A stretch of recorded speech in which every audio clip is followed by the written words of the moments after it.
we three meet again, in thunder, lightning, or in rain. When the herd bears done, when the battle's lost and won, that we air the shattered sun. Where the place? Upon me, there to meet with Macbeth. I come greater. I fought nigh. There's foul and foulest fair, hovering through the fog and filthy air.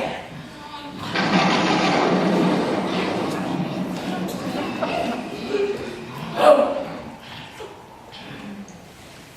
Where hast thou been, sister? Killing swine, sister, where thou? A sailor's wife had chestnuts in her lap, and munched, and munched, and munched. Give me, quoth I, a right me which the rump-fed runion cries, a husband's to a little gone master of the tiger. But in the same I'll slit a sailor like a rat without a tail, and I'll do, and I'll do. I'll give thee a ring. Thou art kind, And I another. I myself know all the others, and the very clothes that they blow, and all the quarters that they know. I, the shipman's code, will drain him dry as hay. Sleep shall neither night nor day. Hanged upon his penthouse lid, he shall live a man hid.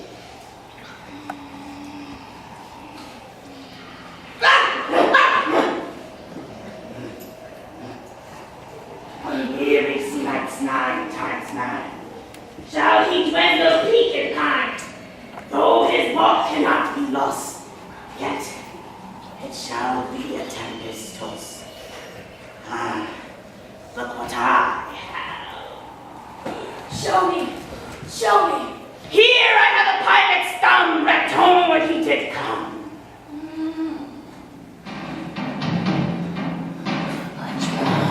A drum Macbeth doth come. The weird sisters hand in hand, posters of the sea and land, thus to go about, thrice to thine and thrice to mine, and thrice again to make up 9. Peace, the charms wound up.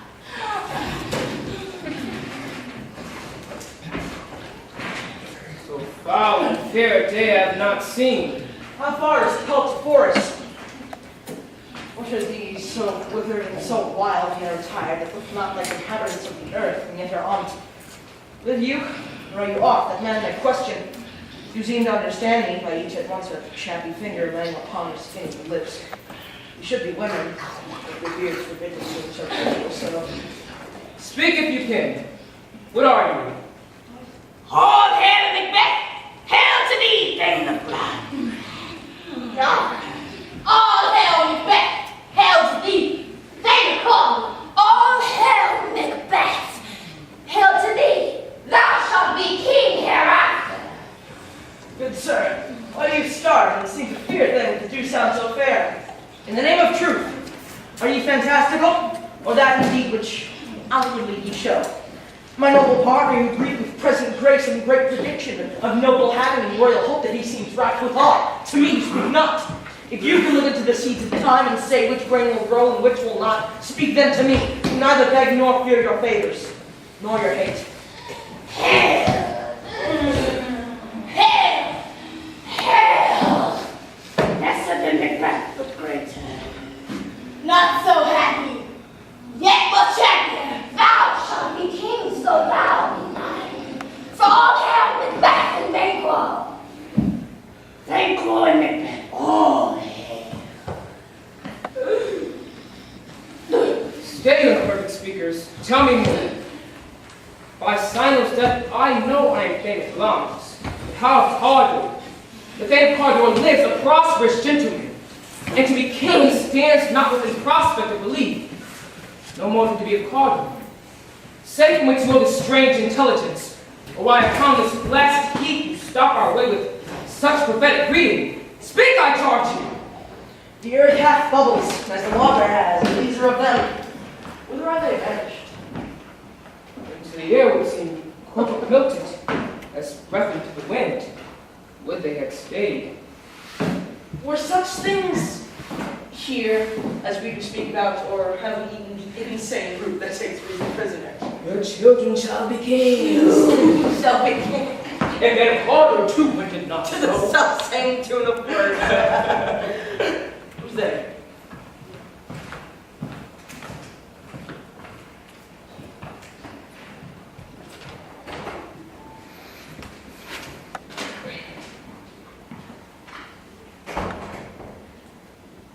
And for an earnest of a greater honor, he bade me from him call thee Thane of Cawdor, in which addition hail most worthy Thane for his life. What?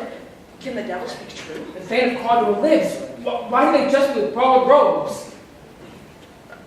Who was the Thane lives yet, but under heavy judgment bears that life which he deserves to lose. Whether was combined with those of Norway, or did line the rebel with hidden help and vantage, I know not, but treason's capital, confessed and proved, have overthrown him. Send the Thane of Cawdor. Greatest is behind. Do you not hope your children shall be kings, when those who gave the Thane of Cawdor to me promised them no less? That trusted home might get to kindle you unto the crown, besides the Thane of Cawdor, but 'tis strange. Oftentimes, to win us our heart, the instruments of darkness tell us truths. Win us with honest trifles, to betray the deepest consequence. Two truths are told as happy prologues to the swelling act of the inferior queen. This supernatural soliciting cannot be ill, cannot be good. Ill? Why have it given me earnest of success, commencing in the truth? I am Thane of Cawdor. Good. Why do I yield to that suggestion whose horrid images doth unfix my hair and make my seated heart knock at my ribs against nature's use? Present fears are less than horrible imaginings. Shakes so my single-seated man that function is smothered in surmise, and nothing is but what it is not. Our partners wrapped. If chance will have me king, why, chance will crown me king without my stir. New honors come upon him, like our strange garments cleave, not to their mold, but with the aid of use. Come what come may, time and hour runs to the roughest day. Worthy Macbeth, please stay upon your leisure. Give me your favor, my dull brain was wrought with things forgotten. Let us toward the king. Think upon what hath chanced. With more time, the interim having waited, let us speak our true hearts to each other. Very gladly. Till then enough. Come.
Lechery, sir. It provokes and unprovokes. It provokes the desire but takes away the performance. Therefore, much drink may be said to be an equivocator with lechery. It makes him, it mars him, it persuades him, and disheartens him. It sets him on and takes him off. It makes him stand to and not stand to. In conclusion, it equivocates him to sleep, giving him the lie that leads him. I believe the drink gave thee the lie last night. That it did, sir. I knew it was thrown on me, but I requited him for his lie. Though being too strong for him, and he took up my leg sometime, yet I made shift to cast.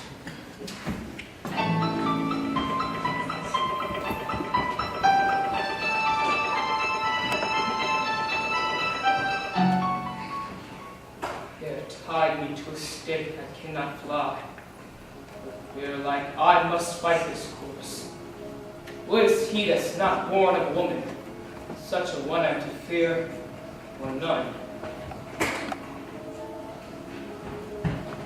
What is thy name? Thou be afraid to hear. No! Do thou call thyself a higher name, and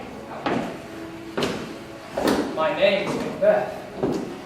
thou himself can pronounce the title more hateful than my ear. No more fearful. Thou liest, Lord Tyrant, with my sword, approve the lie thou speakest!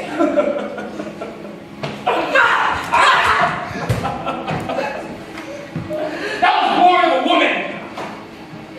Swords I smile at, weapons laugh to scorn. Brandished by a man of woman. That way the noise is, tyrant, show thy face!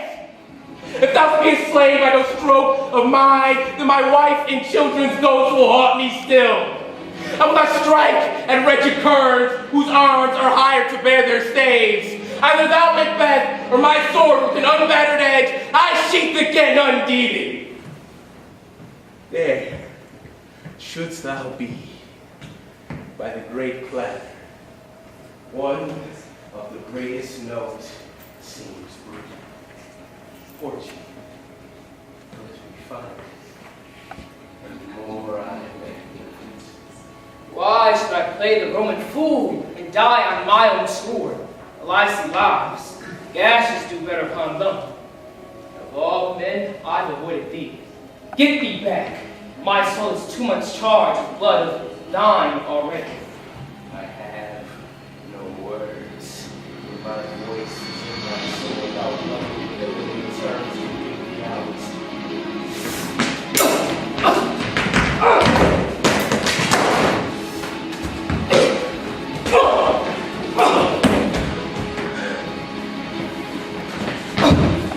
Thou loosest labor, easy mayest thou be entrenched there.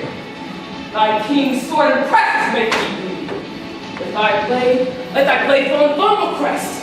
I'm your charmed life, which must not yield to one born of a woman.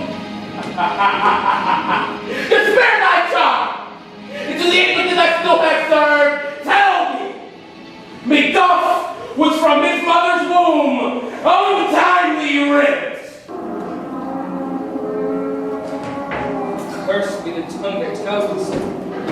For how my better part of man, these juggling fiends no more believe that culture is a double sense. Keep alms to our ear and drink it to our hope. I'll not fight with thee. In yield, be proud, and live to be the show and the gaze of the time. And we'll have as our rarer monsters are, painted on a pole and under it. Here may you see the tyrant. I'll not yield to kiss the ground before young Malcolm's feet, and to be baited with the rabbit's curse. Though burning wood did come to Dunsmere, and thou be opposed to being of noble born, I'll try my best. Before my body, I'll throw my warlike shit. Lay on, Macduff! Damn the man screams old enough.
The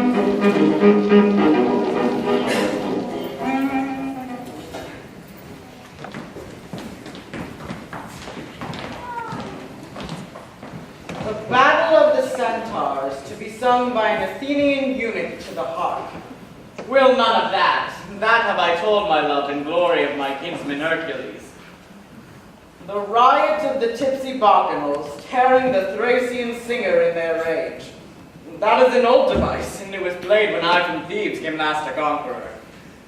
The thrice three muses, mourning for the death of learning, late deceased in beggary. That is some satire, keen and critical, not sorting with a nuptial ceremony. A tedious brief scene of young Pyramus and his love Thisbe. Very tragical mirth. Merry and tragical, tedious and brief, that is hot ice and wondrous strange snow. How shall we find the concord of this discord? A play there is, my lord, some 10 words long, which is as brief as ever in a play. The 10 words, my lord, is too long, which makes it 10 words for in the play. There is not one word apt, one play fitted, and tragical it is, my noble lord. For Pyramus doth kill himself, and I must confess, made my eyes water for more merry tears, with a passion of loud laughter which never shed. What are they that you played? Hard-headed men that work in Athens here, which did labor their minds until now, and now toil you their unthoughtless memories, with the same play against your nuptial. And we will hear it. No, my lord, it is not for you. I heard it over. There's nothing in this world, unless you can find a sport intense, extremely stretched, and crowned with a cruel pain against your service. I will hear that play, for never anything can be amiss when sinfulness and duty tender it. Go, bring them in. I love not to see wretched Lord charge and duty in his service perishing. Why, gentle sweet, you shall see no such thing. She says that we do nothing of this kind. The kind are we to give them thanks for nothing. Our sport shall be to take what they mistake, and what poor duty cannot do, noble respect takes it in might, not merit. For I have come, great clerks have proposed to greet me with premeditated welcomes, for I have seen them shiver and look pale, make periods in the midst of sentences, throttle their practiced accent in their fears, and, in conclusion, dumbly have broke off, not paying me a welcome.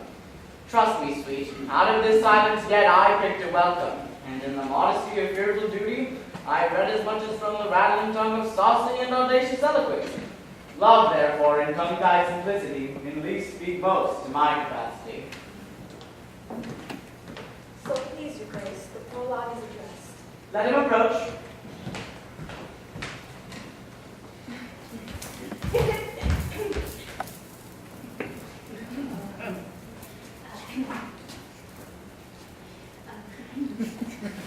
If we offend, it is with our good will. That you should think we come not to offend, but with good will, to show our simple skill, it is the true beginning of our end. Consider then become by despite we do not come as minding to contest you. Our true intent is, all for your delight, we're not here. The actors are at hand, and by their show, you shall know all that you are like to know. This fellow doth not stand upon points. She hath written her prologue like a rough colt. She knows not to stop. A good moral, my lord. She knows not enough to speak, but to speak true. Indeed, she hath been on her prologue a child of her order, a sound but not in government. Her speech was like a tangled chain, nothing impaired, but all disordered. Who is next?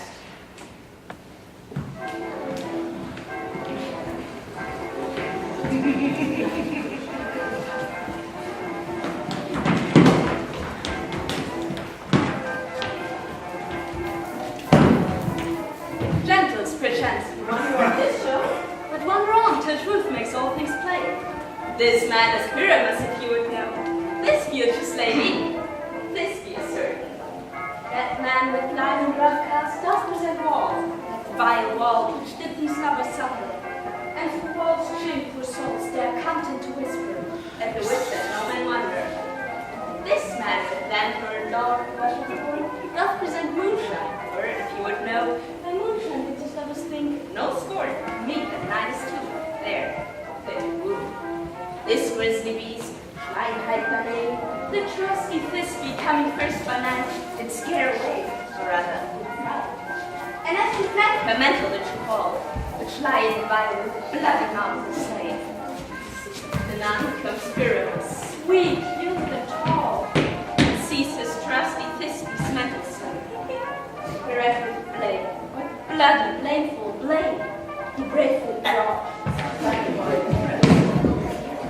And Thisbe, tearing in mulberry shade, his stick drew, died. For all of us, let lie in the moonshine roll and the lowest grave, while yet they do remain.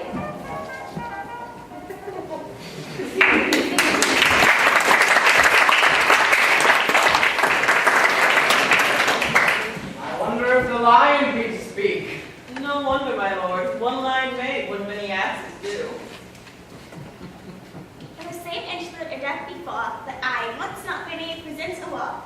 And such a wall would have you think, had a cranny cold or cheek, in which the lovers, careless and busy, did whisper often very secret. This loam, this rough cast, the stone doth show, that I am the wall. The truth is so. And this the cranny is wet and sinister, in which the lovers are to whisper. Would you desire lion hair to speak better? It is a witty petition that ever discourse, my lord. Uranus draws near the wall. Silence.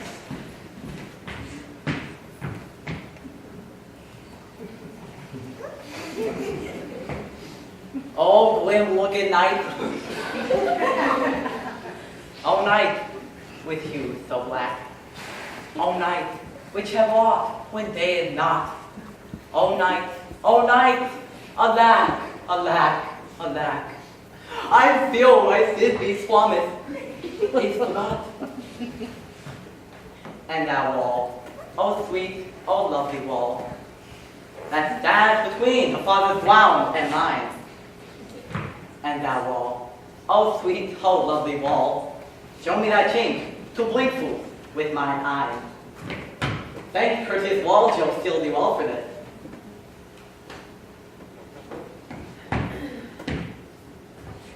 For what I see, no Thisbe do I see.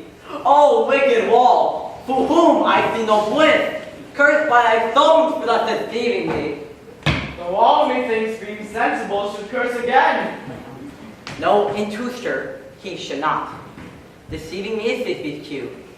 She is senator now, and I am to fire her through the wall. You will see. It will fall fast as I told you. Oh, yonder she comes.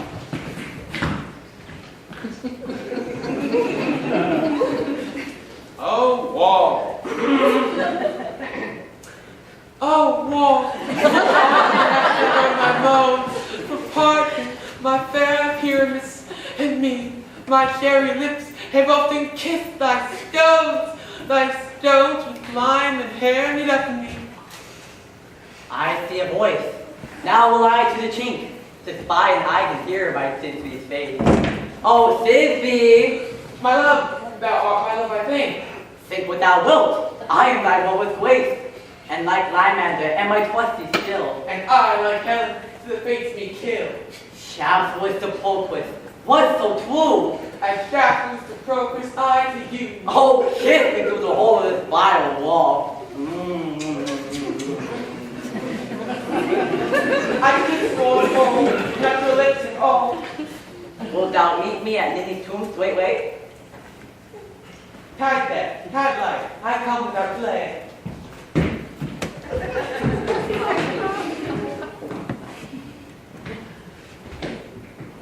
That's how I wall, my parent being such so, away wall doth go.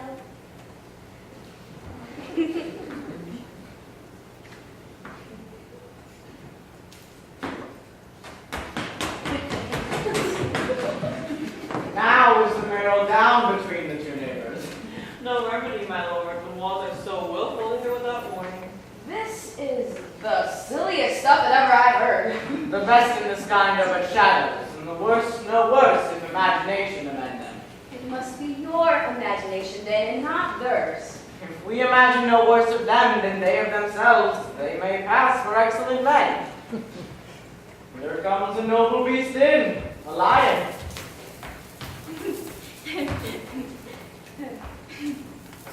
You ladies, you whose gentle hearts do fear the smallest monstrous mouse that creeps on floor, me now. perchance both quake and tremble here, and lion rough and wild his rage doth run.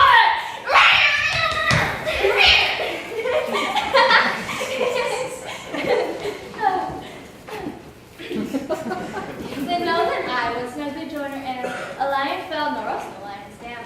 For if I, lion, come into this place and strife, 'twere pity on my life. A very gentle beast, of a good conscience. The very best of the beasts, my lord, that e'er I saw. This lion is a very fox for her valor. True, and a goose for her discretion. Not so, my lord, for her valor cannot carry her discretion, and the fox carries goose. Her discretion, I am sure, cannot carry her valor, for the goose carries not the fox. It is well. Leave it to her discretion, and let us listen to the moon. This lantern doth the horn moon present. He is no crescent, and his horns are invisible within the circumference. This lantern doth the horn moon present. Myself the man in the moon do seem to be. This is the greatest error of all the rest. The man should be put into the lantern. How is it else the man in the moon? He dares not go for the candle, for you see, it's already snuffed. I am aweary of this moon. What is the change? It appears by his small-eyed discretion that he is in the way, but yet in courtesy, in all reason, we must stay the time. Proceed, moon. All I have to say is to tell you that this lantern is the moon, I the man in the moon, this thorn bush my thorn bush, and this dog. All these little lanterns, for they're all supposed to be the moon. Oh, besides, can I look at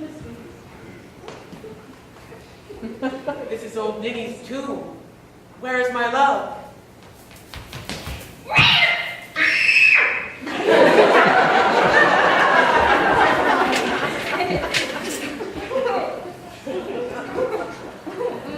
Well roared, lion.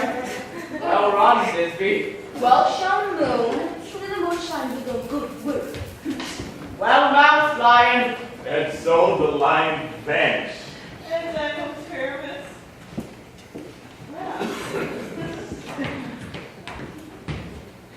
Sweet moon, I thank thee for thy sunny beam. I thank thee for shining out so white, and by thy gracious, golden, glittering gleam. I but to take truth of Thisbe's sight. What say? Oh, spite. But mark, poor night, what dreadful doleth you? I do you see? How can it be? Oh, dainty doth old you. Thy mantle good was stained with blood. A poachy fury spell, cut lead and glove. Quail, quite, conclude. And quail. This passion and the death of a dear friend would come here to make a man look sad. He shrew my heart, but I pity the man. Oh, wherefore nature did thou white flame? Since by thou hast deflowered my yield, which is, no, which was the fairest dame that lived, that light, that love, that look, with chill, come tears confound. Outward and wound, the path of Pyramus, I that left path, or where the heart doth hop.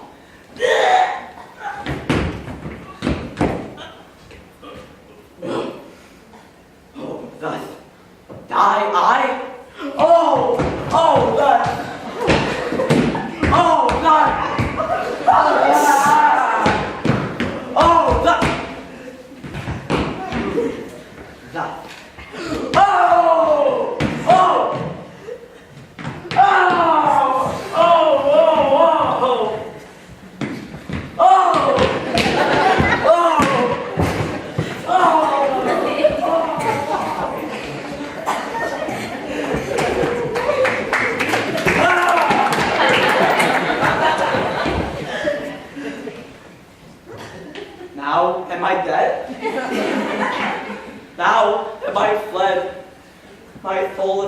sky, hung low with thy light. Moon, take thy flight.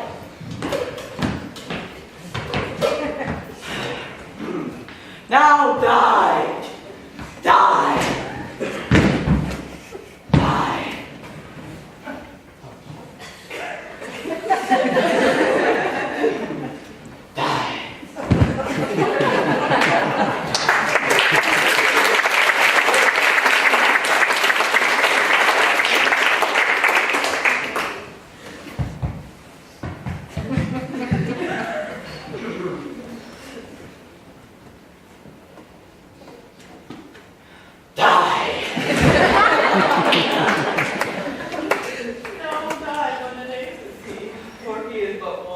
Well, less than an ace, for he is dead. He is nothing. With the help of a surgeon, we might yet recover and prove an ass. How chance Moonshine is gone before Lizzie comes back and finds her lover? She will find him by starlight. Here she comes. Her passion and to play. Methinks she should not use a long one for such appearance. I hope she will be Of what will turn the balance, which Paramus, which this be is better? He for a man, thou warns him. She for a woman, God bless us. She has spied him already with those sweet eyes. And thus she means to love him. Asleep, my love?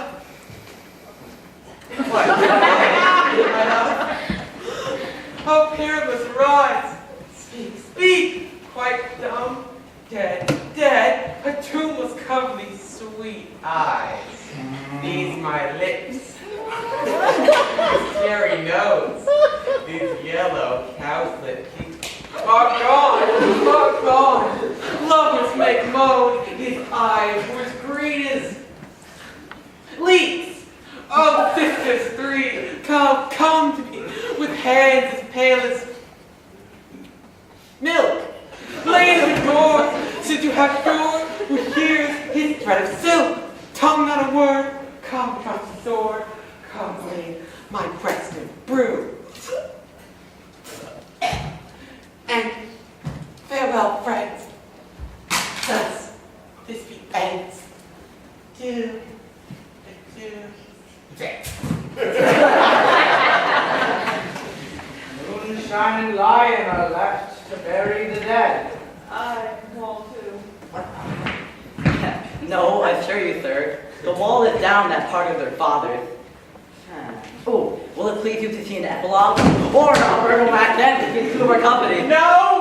Epilogue! I pray you. For your blame is no excuse. Never excuse, for when the players are all dead, there needs none to be blamed. Mary, if he that Bridget slayed Pyramus and hanged himself in Thisbe's garter, it would have been a fine tragedy. And so it is, truly, and very notably discharged. Sweet friends, to bed. Fortnight hold we this solemnity in nightly revels and in jollity.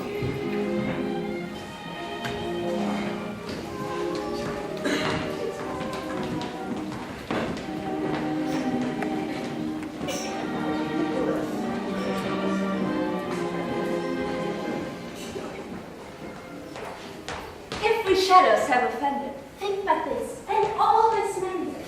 That she has but slumbered here, why these visions did appear. All this weak and idle theme, no more yielding, but a dream. Gentles, do not reprehend. If you pardon, we will mend.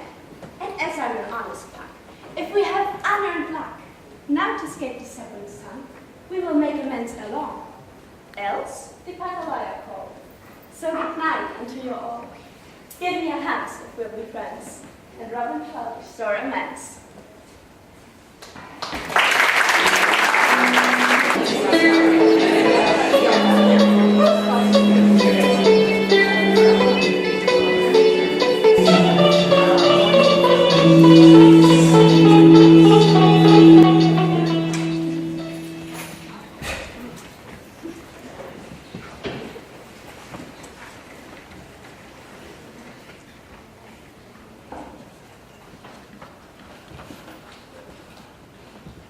To be or not to be? That is the question. Whether 'tis nobler in the mind to suffer the slings and arrows of outrageous fortune, or to take arms against deceived troubles, by opposing anything. To die to sleep. No more, and by a sleep to say we end the heartache and the 1,000 natural shocks that flesh is heir to. 'Tis a consummation devoutly to be wished. To die, to sleep, perchance to dream. Aye, there's the rub. For in that sleep of death, what dreams may come when we have shuffled off this mortal coil must give us pause. There's the respect makes calamity of so long life. Who would bear the whips and scorns of time, the oppressor's wrong, the proud man's contumely, the pangs of despised love, the law's delay, the insolence of office, and the spurns that patient merit of unworthy takes, when he himself might a quietus make with a bare bodkin? Who would fardels bear to grunt and sweat under a weary life, but that the dread of something after death, that undiscovered country from whose bourne no traveler returns, puzzles the will and makes us rather bear those ills we have than fly to others that we know not of. And thus conscience does make cowards of us all. And thus the native hue of resolution is sicklied o'er the pale cast of thought, and enterprises of great pith and moment. In this regard their currents turn awry, and lose the name of action.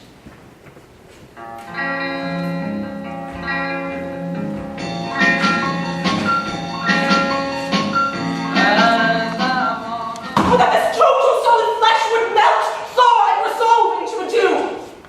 Or that the everlasting had not fixed his cannon against self-slaughter. Oh, God! Oh, God! How weary, stale, flat, and unprofitable seem to me all the uses of this world. Fie on it! How fie! 'Tis an unweeded garden that grows to see things rank and gross in nature possess it merely. But it should come to this. But 2 months dead, nay, not so much, not 2, so excellent a king was this Hyperion to a satyr, so loving to my mother, he might not but teem the winds of heaven visit her face too roughly. Oh, heaven and earth, must I remember why she would hang on him, as if increase of appetite had grown by what it fed on, yet within a month, let me not think on it, frailty, thy name is woman. A little month, ere yet those shoes were old with which she followed my poor father's body like Niobe, all tears. Why she, even she, oh God, a beast once discourse of reason would have mourned longer. Married with my uncle, my father's brother, yet no more like my father than I to Hercules. Within a month, ere yet the salt of most unrighteous tears had left the flushing of her galled eyes, she married. My most wicked speed to post with such dexterity to incestuous sheets, it is not, nor cannot come to good, but break my heart. For I must hold my tongue.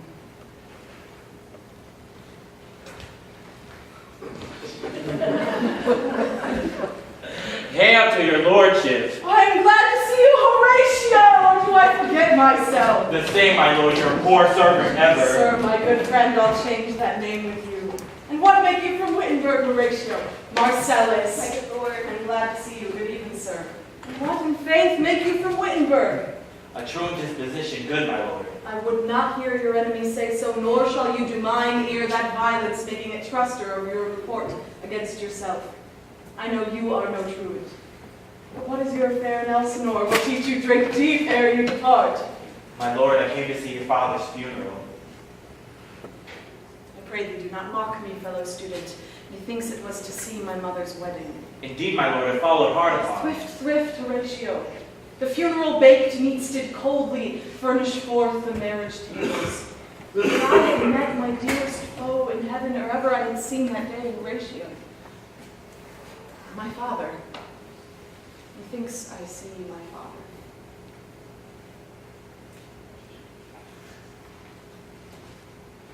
Where, my lord? In my mind's eye, Horatio. I saw him once. He was a goodly king. He was a man, taken for all and all. I shall not look upon his like again.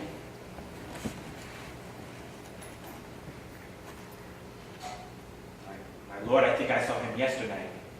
So, My lord, the king, your father, the king, my father, season your admiration a while with an intent ear, till I may deliver upon the witness of these gentlemen this marvel to you. for God's love, let me hear. 2 nights together had these gentlemen, Marcellus and Bernardo, and on their watch in the dead vast in the middle of the night, been thus encountered a figure like your father, armed at point exactly cap pay, appears before them, and with solemn march goes slow and stately by them. Thrice he walked by their oppressed and fierce surprised eyes, within his truncheon length, whilst they distilled almost to jelly with the act of fear. Stand dumb and speak not to him. This to me in dreadful secrecy in part they did. I with them the 3rd night kept the watch, whereas they delivered both in time full of me. Each word made true and good. The apparition comes. I knew your father. These hands are not more like. Where was this? My lord, I'm coming back from a lot. Did you not speak to it? I did, my lord, but answer made it none. Yet once methought it lifted up its head and did address itself in motion, like as it would speak. But even the morning cock crew loud, and at the sound it shrunk in haste away, and vanished from our sight. 'Tis very strange. As I do live, my honored lord, 'tis true, and we did think it written in our duty to let you know of it. Indeed. Indeed, sirs, but this troubles me. Hold you watch tonight. You, my lord. Armed, say you? Arm, my lord. From top to My toe. lord, head and foot. And saw you not his face? I did, my lord. He wore his weaver up, What looked he frowningly? a countenance more of sorrow than in anger. Pale or red? Nay, very And pale. fixed his eyes upon you. Most constant. Oh, I would I had been there. And what a much amazing. Very like, very like. Stayed it long. Why one with moderate haste might tell 100. It was longer. Long. Not what I saw. His beard was grizzled, no. As I seen in his life of sable silver. I will watch tonight. Perchance 'twill walk again! Woo! I warrant it will. If it assume my noble father's person, I will speak to it, though hell itself should gape and bid me hold my peace. I pray you all, if you have hitherto concealed this sight, let it be tenable in your silence still. And whatsoever else shall hap tonight, give it an understanding, but no tongue. I will requite your loves. Upon the platform twixt 11 and 12, I will visit you. Duty to your honor. Your loves as mine to yours, farewell. Father stood in arms. All is not well.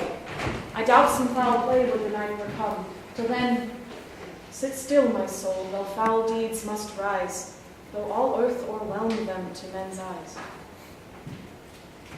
Look, my lord, it comes.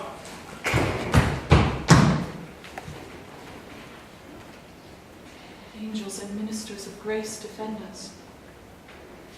Be thou a spirit of health or goblin damned, bring with thee airs of heaven or blasts from hell, be thy intents wicked or charitable. Thou comest in such a questionable shape, I will speak to thee. I'll call thee Hamlet, king, father, royal Dane. Oh, answer me, let me not burst in ignorance, but tell why thy canonized bones, hearsed in death, have burst from their cerements. Why the sepulchre wherein we saw thee quietly inurned hath oped its ponderous and marble jaws to cast thee up again. Say, what is this that thou, dead corse, again in complete steel revisitest thus the glimpses of the moon, making night hideous, and we fools of nature so horridly to shake our disposition with thoughts beyond the reaches of our souls? Say, why is this? Wherefore, what should we do? It beckons you to go away with it if some empowerment did desire to you alone. Look with what grief's action it leads you to among the ground. You can't go with it. No, by no means. It will not speak.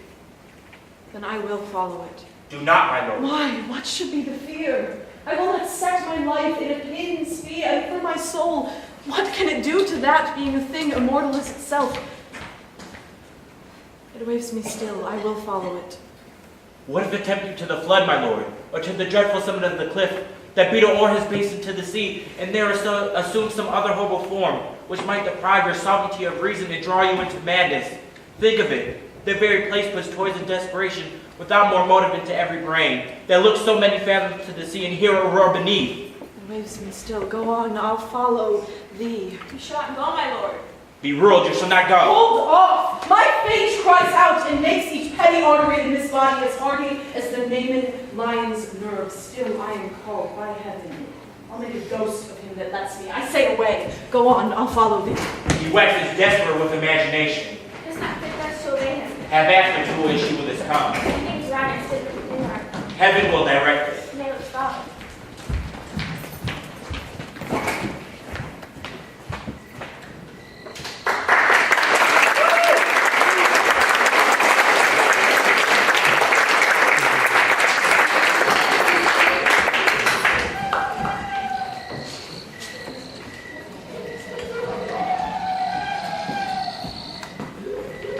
Where wilt thou lead me? Speak. I'll go no further. Mark me. I will. My hour is almost come when I, to sulphurous and tormenting flames, must render myself up again. Alas, Lord. Pity me not, but lend thy serious hearing to what I shall unfold. Speak. I am bound to hear. So art thou to revenge, and thou shalt teach. I am thy father's spirit, doomed for certain term to walk the night, and for the day confined to fast and fires, to the foul crimes that I have done in my days of nature are burnt and purged away, but that I am forbid to tell the secrets of my prisoners. I could a tale unfold whose lighted word would power up thy soul, freeze thy young blood, make thy eyes like stars start from their spheres, thy knotted and combined locks depart, and each particular hair to stand on end like the quills of the fretful porpentine.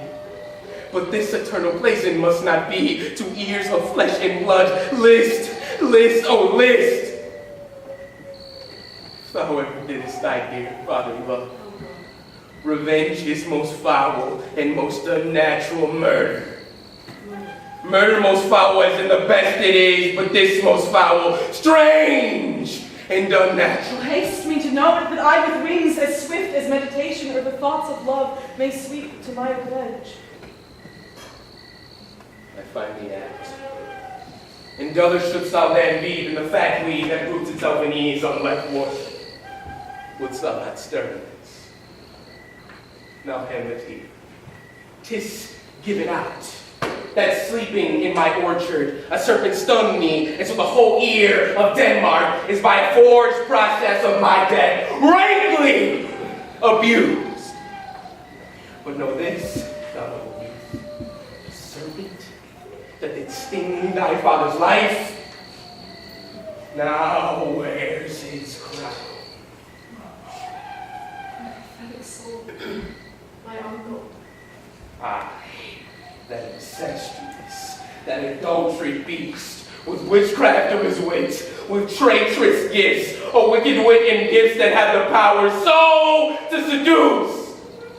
One, to his shameful lust the will of my most seeming virtuous queen, O heaven, what a falling off there was from me, whose love was of that dignity that it went hand in hand, even with the vows that I made to her in marriage, and to decline upon a wretch whose natural gifts were poor to those of mine. But virtue, as in it never will be moved, though lewdness will court it in the shape of heaven, so lust, though to a radiant angel linked, will sate itself in a celestial bed and pray on God.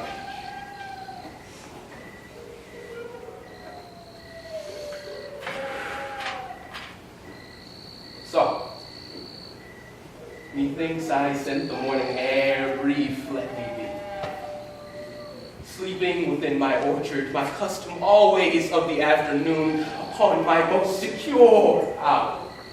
Thy uncle stole with juice of cursed Hebanon in a vial, and in the porches of my ears did pour the leprous distillment whose effect holds such an enmity with the blood of man, that swift as quicksilver it courses through all the natural gates and alleys of the body, and with a sudden vigor thou possess and curd like eager droppings into milk the thin and wholesome blood. So did it mark, and the most innocent terror barked about, most lazar-like, vile, in loathsome crust all my smooth body. Thus was I, sleeping by a brother's hand of life, of crown, of queen, at once dispatched, cut off even in the blossoms of my sins, unhoused, disappointed, unannulled, no reckonings made, but sent to my account with all my imperfections on my head. Oh, horrible. Oh, horrible, most horrible. If thou hast nature in thee, bear it not. Let not the royal bed of Denmark be a couch for luxury and damned incest.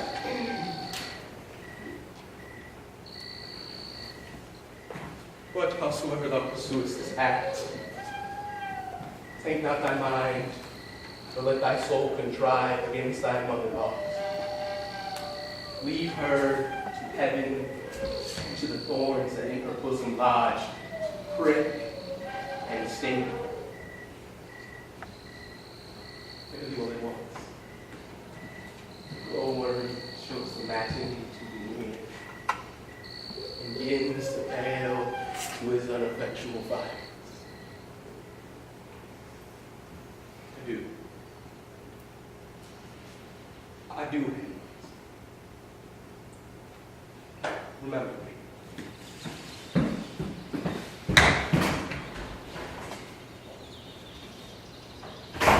Oh, you host of heaven. Oh, earth, what else?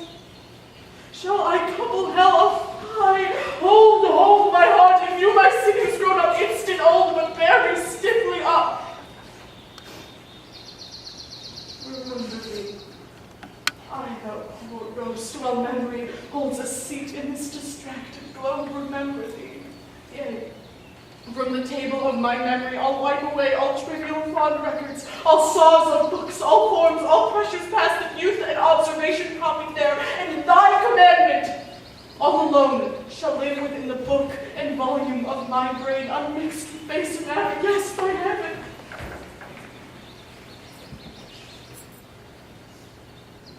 Oh, most pernicious woman.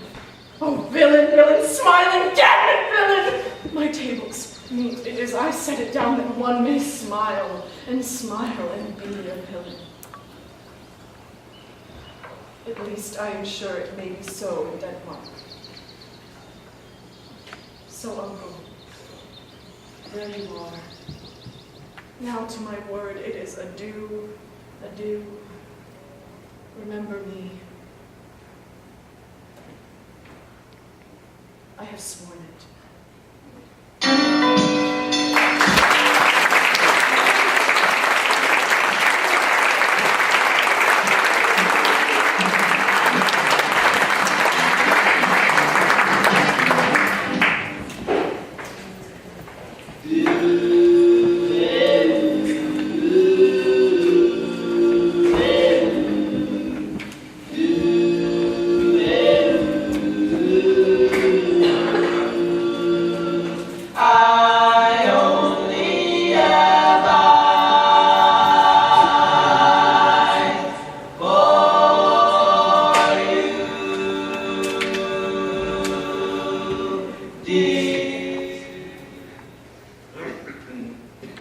Two households, both alike in dignity, in fair Verona where we lay our scene. From ancient grudge break to new mutiny, where civil blood makes civil hands unclean. From forth the fatal loins of these two foes, a pair of star-crossed lovers take their life, whose misadventured, piteous o'erthrows do with their death bury their parents' strife. The fearful passage of their death-marked love, and the continuance of their parents' rage, which, except their children's end, nothing could remove, is now the 2 hours' traffic of our stage, the which, if you with patient ears attend, what here shall miss, our toil shall strive to mend. Ye jests at scars that never felt a wound. But soft, what light through yonder window breaks? It is the east, and Juliet is the sun. Arise, fair sun, and kill the envious moon, who is already sick and pale with grief that thou, her maid, art far more fair than she. Be not her maid, since she is envious. Her vestal livery is but sick and green, and none but fools do wear it. Cast it off. It is my lady, oh, it is my love. Oh, that she knew she were. She speaks, yet she says nothing. What of that? For I discourses, I will answer it. I am too bold. 'Tis not to me she speaks. Two of the fairest stars in all the heaven, having some business, do entreat her eyes to twinkle in their spheres so they return. What if her eyes were there, they in her head? The brightness of her cheek would shame those stars as daylight doth a lamp. Her eyes in heaven would through the airy regions stream so bright that birds would sing and think it were not night. See how she leans her cheek upon her hand. Oh, that I were a glove upon that hand, that I might touch that cheek. I me. She speaks! Oh, speak again, bright angel, for thou art as glorious to this night, being o'er my head, as the wicked messenger of heaven, unto the white upturned wondering eyes of mortals that fall back to gaze on him, when he strides the lazy-facing clouds and sails upon the bosom of the air. Romeo? Romeo! Wherefore art thou Romeo? Deny thy father and refuse thy name, or if thou wilt not, be but sworn my love, and I'll no longer be a Capulet. Shall I hear more, or shall I speak at this? 'Tis but thy name that is thine enemy. Thou art thyself not a Montague. What's Montague? 'Tis nor hand, nor foot, nor arm, nor face, nor any other part belonging to man. It be some other name. What's in a name? That which we call a rose by any other name would smell as sweet. So Romeo would, were he not Romeo called, would attain that dear perfection which he owes without that title. Romeo, doff thy name, and pour that name which is no part of thee. Take all thyself. I take thee at thy word. Call me but love, and I'll be new baptized. Henceforth I never will be Romeo. What man art thou that thus bescreened in night so stumblest upon my counsel? By a name I know not how to tell thee who I am. My name, dear saint, is hateful to myself because it is an enemy to thee. Had I it written, I would tear the word. My ears have not yet drunk 100 words of that tongue's utterance, yet I know the sound. Art thou not Romeo? And a Montague? Neither, fair saint, if either of these is like. How camest thou hither, tell me, and wherefore? The orchard walls are high and hard to climb. And the place of death, consider who thou art, if any of my kinsmen should find me here. With love's light wings did I o'erpurge these walls, for stony limits cannot hold love out. And what love can do, that dares love attempt. And therefore thy kinsmen are no let to me. When you see me, they will murder thee. Alack, there lies more peril in thine eye than 20 of their swords. Look thou but sweet, and I am proof against their enmity. I would not for the world they saw thee here. I have night's cloak to hide me from their sight. And but thou love me, let them find me here. My life were better ended by their hate than death prorogued. wanting of thy love. By whose direction found thou out this place? My love, who first did prompt me to inquire. He lent me counsel, and I lent him eyes. I am no pilot yet. Wert thou as far as that vast shore washed with the farthest sea, I would adventure for such merchandise. Thou know'st the mask of night is on my face, else would a maiden blush to paint my cheek for what thou hast heard me speak tonight. Fain, I would dwell on form, fain deny what I have spoken, but farewell compliment. Dost thou love me? I know thou wilt say aye, and I will take thee for thy word, but thou swearest thou may prove false. At lovers' perjuries then say Job laughs. O gentle Romeo, if thou doth love, pronounce it faithfully. Or if thou thinkst I'm too quickly won, I'll frown and be perverse and say thee nay, so thou wilt woo. But else not for the world. In truth, fair Montague, I am too fond, and thou mayst think my behavior light, but trust me, gentlemen, I'll prove more true than those that have more cunning to be strange. I should have been more strange, I must confess, but that thou hast heard me speak ere I was where my true love's passion. Therefore, pardon me, and not impute this yielding to light love, which the dark night hath so discovered. Maybe by yonder blessed moon I swear, that tips with silver all these fruit tree tops. Well, swear not by the moon, the inconstant moon, which monthly changes in her circled orb, lest thy love prove likewise variable. What shall I swear by? Well, do not swear. Or if thou wilt, swear by thy gracious self, which is the God of my idolatry, and I'll believe thee. If my heart's dear love. Well, do not swear, though I take joy in thee. I have no joy of this contract tonight. It's too rash, too unadvised, too sudden. Too like the lightning, which doth cease to be ere one can say it lightens. Sweet, good night. This bud of summer's ripening breath may prove a beauteous flower in the next we meet. Good night, good night. Sweet repose and rest come to thy heart as that within my breast. Oh, wilt thou leave me so unsatisfied? What satisfaction canst thou have tonight? The exchange for thy love's faithful vow for mine. I gave thou mine before thou did request it, and yet I were it were to give again. Wouldst thou withdraw it? For what purpose, love? But to be frank and give it thee again. And yet I wish but for the thing I have, my bounty is as boundless as the sea, my love as deep.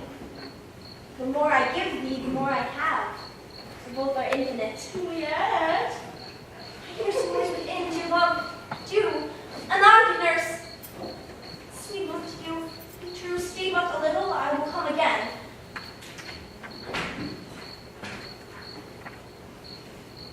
Oh, blessed, blessed night. I am afeard. Being a night, all this is but a dream. Too flattering sweet to be substantial.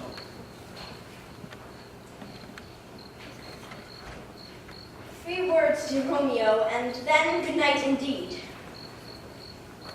If that thy bent of love be honorable, thy purpose marriage, send word to me tomorrow by one that I'll procure to come to thee, where and what time they'll perform the rite, and all thy fortunes at thy foot I'll lay, and follow thee, my lord, throughout the world. Madam. Anon I come, but if that means not well, I do beseech thee. Madam. By and by I come. Cease thy suit and leave me to my grief. Tomorrow will I send. Thrive my soul. 1,000 times good night. 1,000 times the worst want thy light. Love goes toward love as schoolboys from their books. But love from love. Board school. Heavy looks. Hist! Hist, Romeo, hist! Oh, for a falconer's voice to lure his tassel gentle back again. Bondage is hoarse and may not speak aloud, else would I tear down the cave where echo lies and make her airy tongue more hoarse than mine with repetition of my Romeo's name. It is my soul that calls upon my name. How silver sweet sound lovers' tongues by night, like softest music to attending ears. Romeo, My dear, at what o'clock tomorrow shall I send for thee? at the hour of 9. I will not fail. It's 20 years till then. I have forgotten why I did call thee back. Let me stand here till thou remember it. I shall forget to have you still stand here, remembering how I love thy company. Did all still stay, to have thee still forget, forgetting any other home but this. It's almost morning. I would have thee gone, and yet no further than a wanton's bird who lets it hop a little from her hand like a fourth prisoner in his twisted gyves, and with a silken thread plucks it back again. So loving, jealous of his liberty. I would I were thy bird. Sweet, so would I. Yet I would kill thee with much cherishing. Good night. Good night. Parting is such sweet sorrow that I shall say goodbye till it be morrow.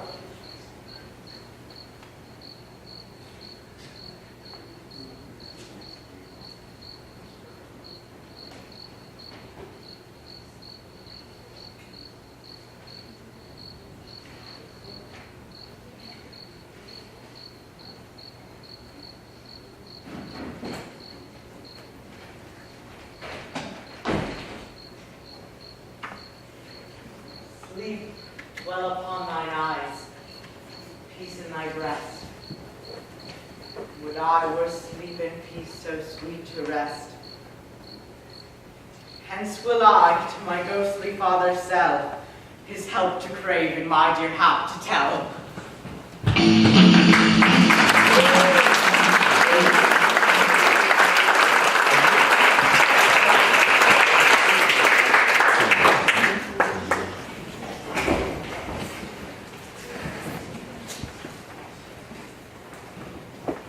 I pray thee, good Mercutio, let us retire. It's the day is hot, the capulet's abroad, and if we meet, we shall not skip a brawl, for on these hot days is the mad blood stirring. Thou art like one of those fellows that when he enters the confines of a tavern and says, God, send me no need of thee. And then by the operation of the second cup draws it on the drawer, but indeed there is no need. Yeah, my life's such a fellow. Come, thou as hot a jack in thy mood as any in Italy. And as soon moved to be moody, and as soon moody to be moved. And what two? Nay, there were two such. We should have none shortly, for one would kill the other. Thou, why thou wilt quarrel with the man that hath a hair more, or hair less in his beard than thou hast. Thou wilt quarrel with the man for cracking nuts, having no other reason but because thou hast hazel eyes. What eye but such an eye would spy out such a quarrel? Thy head is as full of quarrels as an egg is full of meat, and yet thy head hath been beaten as adolescent egg for quarreling. Thou quarrel with the man for coughing in the streets, because he hath wakened thy dog that hath lain asleep in the sun. Didst thou not fall off with the tailor for wearing his new doublet for Easter, or for tying his new shoes with their old ribbon, and yet thou wilt tutor me from quarreling? And I were so apt to quarrel as thou art, any man should buy a fee simple of my life for an hour and a quarter. The fee simple, oh simple! By my head, here come the Capulets. By my heel, I care not. Follow me close, for I shall speak to him. Gentlemen, good did a word with one of you? Ha! And but one word with one of us. Couple it with some. Make a word and go. You'll find me apt enough to that, sir, and you'll give me occasion. Could you not take some occasion without giving? Mercutio, thou consorts with Romeo. Consorts? What does that make us? Minstrels? And that makes minstrels of us. Here's my fiddlestick. Here's that shall make you dance. Zounds, consort. We talk here in the public haunt of men. you to withdraw them to some private place and reason coldly of your grievances, or else depart. Here all eyes gaze on us. Men's eyes remain gaze and let them look. I will not budge from a man's pleasure. Peace be with you, sir. Here comes my man. 'Tis not your man if you wear your livery. Merely go before the field, he'll be your follower. Your worship in that sense may call him man. Romeo, the hate I bear thee can afford no better term than this. Thou art a villain. Tybalt, the reason that I have to love thee doth much excuse the appertaining rage to such a greeting. Villain am I none, therefore farewell. I see thou knowest me not. Boy, this does not excuse the injuries thou hast done upon me. So turn and draw. I do protest I never injured thee, but love thee better than thou canst devise, till thou shalt know the reason of my love. And so, good Capulet, which name I tender as dearly as my own, be satisfied. Oh, cold, dishonorable, vile submission! Tybalt, you rat catcher, will you walk? What would thou have of me? Good king of cats, not only but one of your 9 lives that I shall use to make bold withal. And if you shall use me hereafter, I will try to get the rest of 8. Make haste, lest mine be above your ears, ear be it out. I am for you. Gentle Mercutio, put thy rapier up. Come, sir. Your passado.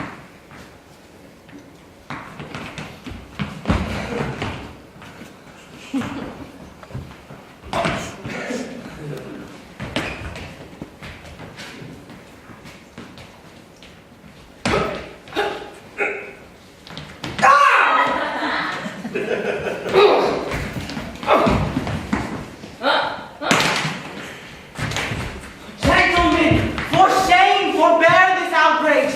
Tybalt Mercutio, the prince expressly hath forbidden bandying in Verona streets. Hold, Tybalt! Good Mercutio.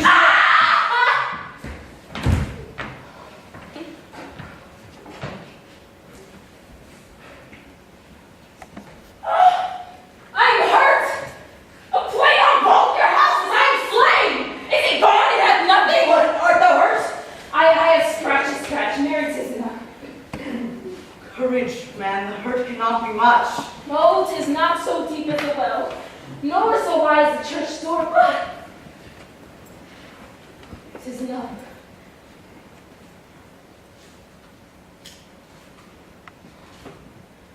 So as for me tomorrow, and you shall find me a grave man. Plague on both your houses.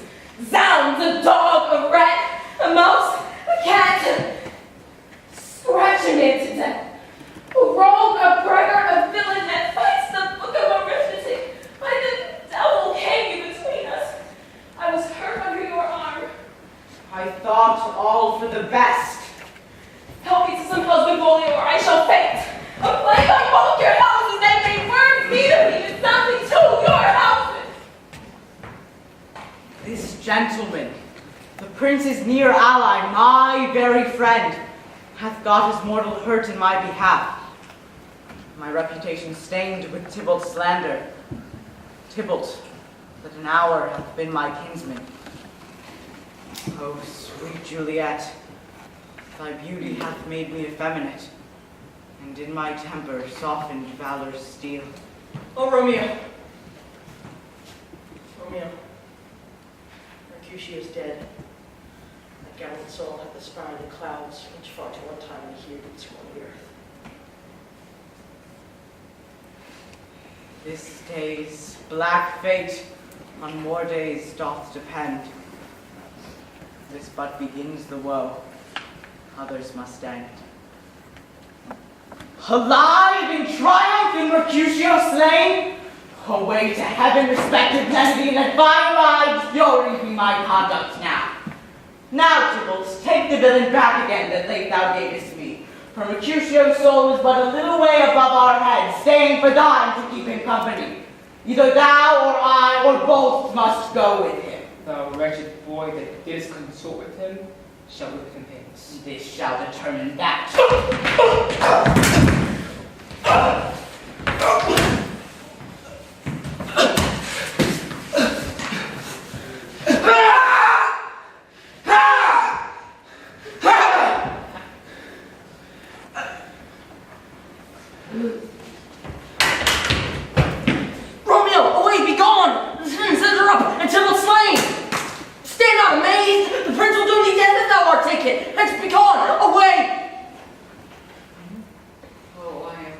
oceans full. What dost thou say?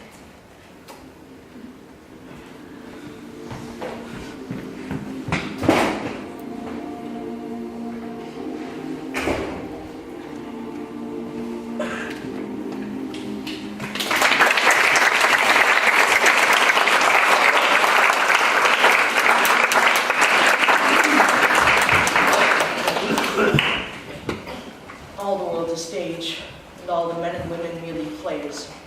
They have their exits and their entrances. Each man in his time plays many parts, his acts being whatever ages.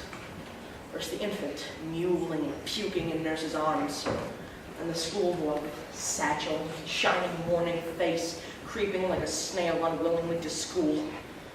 And the lover, sighing like furnace with a woeful ballad made to his mistress's eyebrow. And the soldier, full of strange oaths and bearded like the pard, jealous in honor, sudden, quick in quarrel, seeking the bubble reputation even in the cannon's mouth. And the justice, in fair round belly with good cap and lined, eyes severe and beard with formal cut, full of wise saws and modern instances, and so he plays his part. The sixth age shifts into the lean, slibbered pantaloon with spectacles on nose and pouch on side. His youthful hose well saved, a world too wide for his shrunk shank. His big, manly voice turning once again towards childish treble, pipes and whistles in his sound. Last scene of all that ends this strange, eventful history. His second childishness, mere oblivion. Sans teeth, sans eyes, sans taste, sans everything. Like the fella once said, ain't that a kick in the